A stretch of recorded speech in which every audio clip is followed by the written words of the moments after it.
Eh bien, dis donc, on arrive déjà à l'étape 8. Donc, l'étape 8, d'écrire un livre professionnel. À partir de cette étape, les règles changent un peu. C'est-à-dire que de l'étape 1 à 7, moi, je vous proposerai quand même plus ou moins de suivre les étapes. À partir de l'étape 8, et jusqu'à, je crois, la 12 à peu près, là, on est vraiment plongé dans un processus itératif à fond les ballons. C'est-à-dire qu'il y a des étapes qui vont durer pendant que d'autres vont commencer, qu'il y a des choses que vous allez décider de faire avant ou après, et c'est OK. D'accord ? Voilà. Donc l'étape 8, qu'est-ce que c'est ? C'est de faire le plan détaillé pour ensuite commencer l'écriture. Donc vous êtes parti sur l'étape 7, on parlait donc de la structure d'un livre, le thème, voilà, un plan simple, donc vraiment un squelette, partie 1, partie 2, partie 3, partie 4, 5 ou 7, je sais pas. Et puis s'il y avait besoin de partir avec une ou plusieurs problématiques, donc de les lister pour que ça vous aide à construire un plan simple. Parce qu'on n'est pas obligé tout le temps d'avoir une problématique. Également d'avoir un pitch de 400 caractères et un titre provisoire. Là, quand on rentre dans la partie 8, c'est qu'on prend ce plan et on va commencer à l'enrichir. On va faire ce qu'on peut appeler un syllabus, on va faire ce qu'on va appeler, enfin en anglais on appelle ça un book outline. C'est un plan détaillé de ce que vous allez mettre. Donc dans la partie 1, telle idée qui va devenir donc un chapitre, et puis telle autre idée qui va devenir un deuxième chapitre. Et dans le chapitre, petit à petit, on va rentrer en rentrant telle sous-idée qui va créer peut-être 2-3 paragraphes, et puis un cas pratique. Et puis, vous voyez, donc petit à petit, on va venir construire ça. C'est les parties, c'est les chapitres, c'est les sous-chapitres, donc les paragraphes qu'il peut y avoir.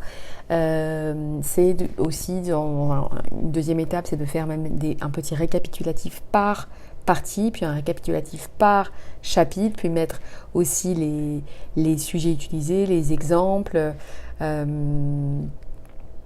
les parties qui peuvent être impliquées ou pas, les histoires que vous souhaiteriez raconter dedans pour que ça vous donne vraiment le squelette intégral, avec toutes les parties du corps presque à l'intérieur.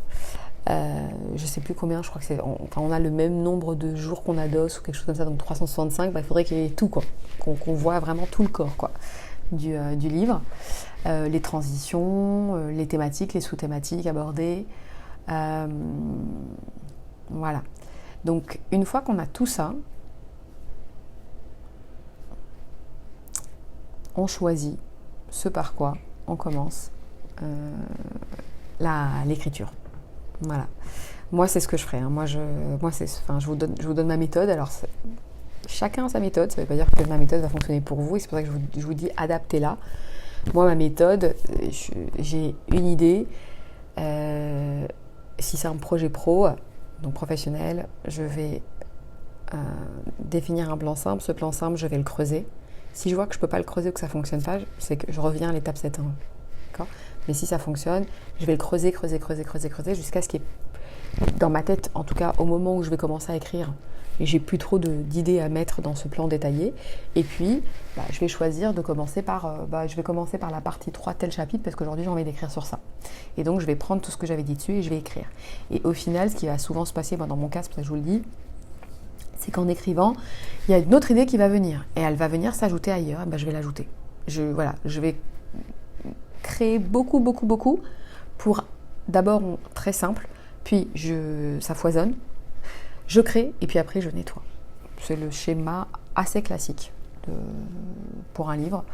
Ça ne veut pas dire que parce qu'il est classique, on doit tous passer par là. D'accord ? Voilà. Au cas où, je vous explique. Parce qu'il y a des gens aussi qui vont dire ah là, mais attends, j'ai l'impression que c'est le désordre. C'est normal. Si vous avez l'impression que c'est le désordre, c'est parfaitement normal. D'accord ?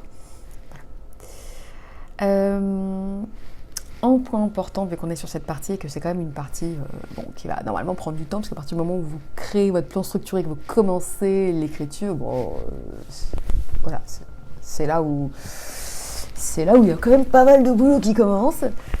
N'hésitez pas à prendre des breaks, des pauses. Alors des pauses, ça veut dire j'écris et puis je prends une pause de 5 minutes et je réécris encore, mais c'est surtout des pauses. C'est-à-dire qu'il y a des jours où c'est ok de ne pas y penser, quoi. Et si vous avez besoin qu'il y ait quelques semaines où il n'y a pas, il n'y a pas.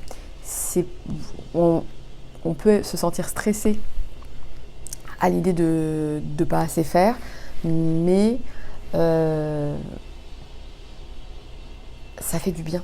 Ça permet à l'ouvrage de respirer et vous, à votre esprit, de maturer. D'accord? Vraiment. Voilà. Et puis ça nous permet aussi, parfois il y a des choses qu'on oublie, on les ajoute, et puis il y a des choses qui nous semblaient pertinentes à ce moment-là et qui le semblent un petit peu moins pertinentes. Et là, on se pose la question, est-ce qu'on le garde ou pas? Voilà, prendre des décisions, mais pas rapidement, je veux dire sans réactivité, surtout sur un livre. Voilà. Vérifier, en revanche, un point important, c'est que chaque partie soit équilibrée. On peut avoir une partie moins importante que les autres, mais on ne peut pas avoir une partie qui fait 10 pages, l'autre elle fait 300 pages, l'autre elle fait 30. Ça, c'est un petit peu compliqué parce que ça veut dire que peut-être que vous avez un livre dans un livre. Vous voyez ce que je veux dire? Merci beaucoup.